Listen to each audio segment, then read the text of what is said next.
CFM 1280, CFM, la radio italiana.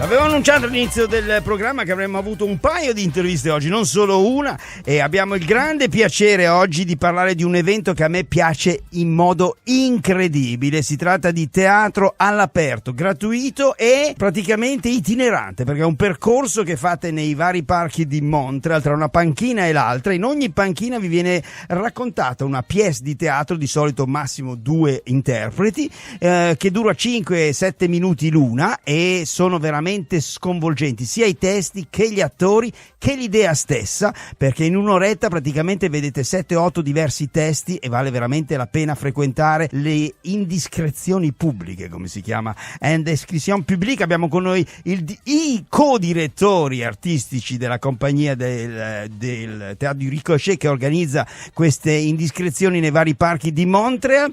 Abbiamo il grande piacere dunque di accogliere, anche se per via telefonica, Frédéric Genry, e lui ci presenterà la nuova recluta del Teatro du Ricochet. Buongiorno Frédéric. Buongiorno Silvio. Hai detto che parlavamo solo all'inizio in italiano, quindi si tu veux continuer en français c'est correct. Sì, perché io parlo italiano, però lo spettacolo è in francese. In francese. In francese, esatto. Vogliamo presentare Ariel. Sì, la nuova co-direttrice artistica del Teatro di Ricochet si chiama Ariel Mayou. Sì. Allora, ti presento Ariel.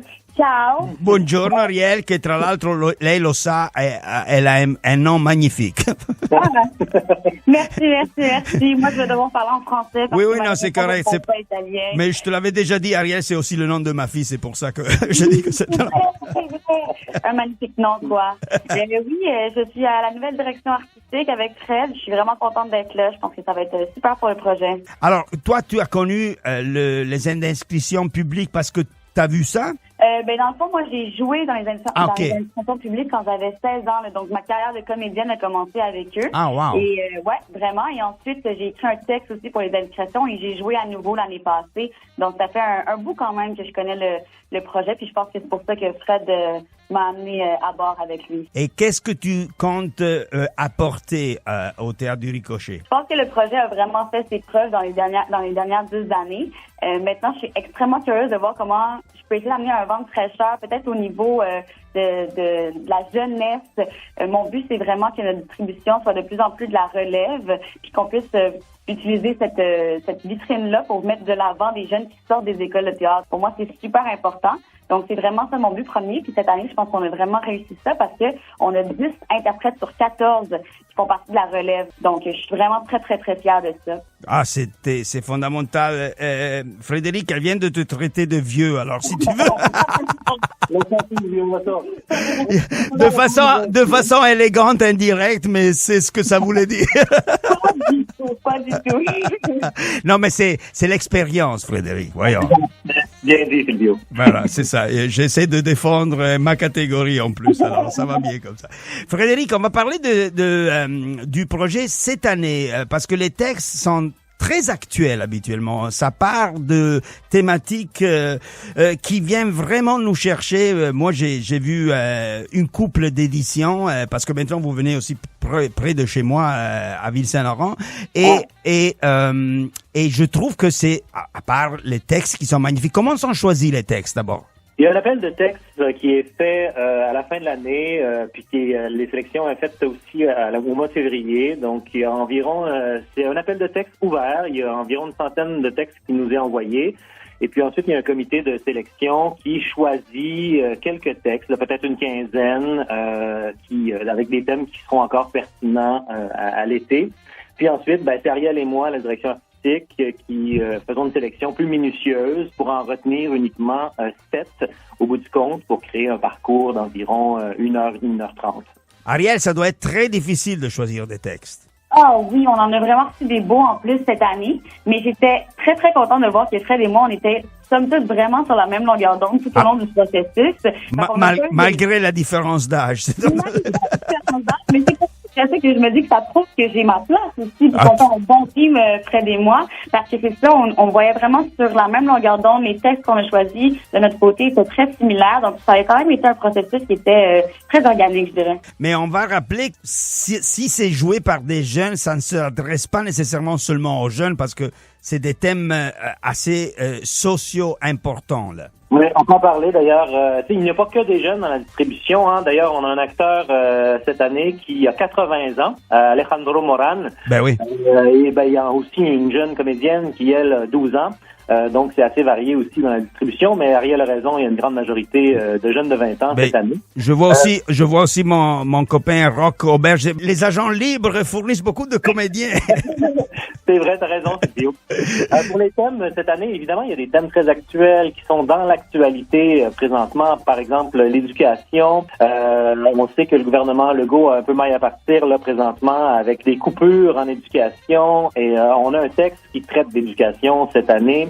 On parle d'écoles privées et publiques, de palmarès aussi des écoles. C'est un dialogue où est-ce qu'on se positionne sur l'éducation. On en a un autre évidemment sur l'environnement. On en a un également sur la discrimination positive. C'est des textes qui sont très drôles, hein, parce que c'est théâtre comico. Si. Mais c'est aussi effectivement, comme tu l'as dit, des sujets sociaux importants. Et évidemment, il y a la crise du logement. Ah oui, oui. C'est d'actualité d'ailleurs. C'est pas juste des textes importants au point de vue social, mais sont très actuels. Est-ce que tu as vu, toi, puisque tu es là depuis 2015, depuis la naissance de cette initiative, qui, si je ne m'abuse, vient d'une idée irlandaise? Exact. Okay. Le concept vient d'Irlande. C'est Sabrina Johnson qui, à l'origine, avait participé à ce concept-là en Irlande, à Dublin. Ouais. Mais en Irlande, c'était vraiment des dialogues de la vie quotidienne. Donc, ce qu'on a fait, nous, c'est d'y ajouter la dimension plus sociale, plus politique dans le choix des textes. Et c'est toujours 2 comédiens, pas plus, hein? Toujours 2 comédiens sur un banc de parc, ou pas, parce que cette année, il y en a qui sont pas nécessairement sur le banc de parc. Mais comme c'est 7 courtes pièces, 2 comédiens par pièce, donc 14 interprètes. Mais quoi, ils grimpent sur les arbres ou? Ben là, je peux pas tout dévoiler. Ah, ok, mais non, c'est vrai. C'est vrai. Est-ce que, par curiosité, Frédéric, est-ce que tu as remarqué une évolution dans les thématiques qui sont proposées? Oui, tout à fait. La société évolue, tant mieux. Mais par contre, pour certains... Pas nécessairement toujours dans le bon sens, mais en tout cas... C'est vrai. Mais dans certains cas, évidemment, il y a des choses qui bougent très lentement. Et je pense entre autres à l'éducation. En 2015, on avait un texte qui traitait l'éducation. Et un peu 10 ans plus tard, 11 ans plus tard, on est un peu au même point. Oui, il y a des améliorations, c'est sûr. Mais il y a toujours des efforts à faire et de la conscientisation à faire. Pour ce qui est de l'environnement, c'est aussi un thème qui est récurrent parmi les précédentes éditions. Puis, effectivement, il y a des reculs qu'on constate. Oui, on va se dire les vraies affaires, santé, éducation et environnement, ça n'a pas changé grand-chose. Non, c'est ça. Mais par contre, on a un texte, par exemple, sur la surcharge numérique et les nouvelles technologies. Ça évolue très, très vite. Oui, il n'y avait pas ChatGPT les premières éditions. Exact. Et donc, ça, il y a des choses positives quand même, parce qu'on a un texte qui parle un peu de surcharge numérique, puis de l'anxiété que ça peut causer aussi chez les ados. Donc, on sent qu'il y a quand même une évolution aussi sur certains thèmes. Tout à fait. Ariel, je m'adresse à toi en tant que jeune. En parlant de ChatGPT, y a-t-il moyen de vérifier si un texte n'a pas été en partie composé par ChatGPT? C'est une excellente question. J'ai l'impression, je croyais en fait qu'il y avait des logiciels là, qui vérifiaient ça, mais j'ai eu une conversation récemment avec un ami que sa mère est enseignante. Puis j'ai appris que c'est très, très, très difficile en fait pour les profs de différencier les textes qui sont écrits naturellement ou écrits avec ChatGPT. Donc ça m'inquiète un peu, puis ça me rend pessimiste par rapport à tout ça, malheureusement. J'aimerais apporter une meilleure nouvelle, mais je n'en ai pas. Ouais, ben je sais, mais c'est pourvu que ça touche l'être humain qui l'écoute, ça va passer quand même. Exact. T'as raison, Sylvio, là-dessus, parce que le théâtre, on s'entend, c'est quelque chose de très vivant. Donc, quand nous, on lit et qu'on l'entend, on sent aussi le côté vivant du texte. Je pense pas qu'un robot comme ChatGPT peut y arriver. Quoique dans quelques années, peut-être. Ben, quand on aura des hologrammes dans les parcs, on va s'en reparler. Pour l'instant, ça marche. Est-ce qu'on va présenter maintenant les titres et où ça se passe? passe parce qu'il y a, c'est pas tous les parcs de Montréal, là, vous n'avez pas un financement suffisant, mais ça grandit à chaque année. Oui. Oui. Ben, je vais laisser Ariel peut-être présenter quelques... Vas-y, Ariel. Oui. Donc, on a, comme on a parlé tantôt, de discrimination positive. On a une femme qui passe une entrevue où l'employeur promet 0 discrimination à l'embauche. Okay. Cet extrait s'appelle « À l'aveuglette ». Ensuite, on a un homme en quête d'un logement qui rencontre une propriétaire adepte de location à court terme qui s'appelle Les Carouches, c'est le nom du texte. Et un dernier que je pourrais vous présenter, ça serait 2 hommes qui se lancent la balle dans un parc pour faire revivre un être cher disparu. Et ça s'appelle Stalingrad. Donc, Wow. c'est 3 choses qu'on va avoir cet été. J'en dis pas plus parce que je veux garder la surprise quand même. D'accord. Alors, on peut déjà te dire où et quand on joue, parce qu'effectivement, on n'a pas beaucoup de dates cette année, mais on en a quand même quelques-unes. alors ça commence vendredi, c'est pour ça Ça qu'on commence on en vendredi, parle exactement. aujourd'hui. Exact. Alors, ce vendredi, on est au parc Molson à Rosemont à 17h. Ensuite, on est au Square Cabot le 18 juillet à 17h30.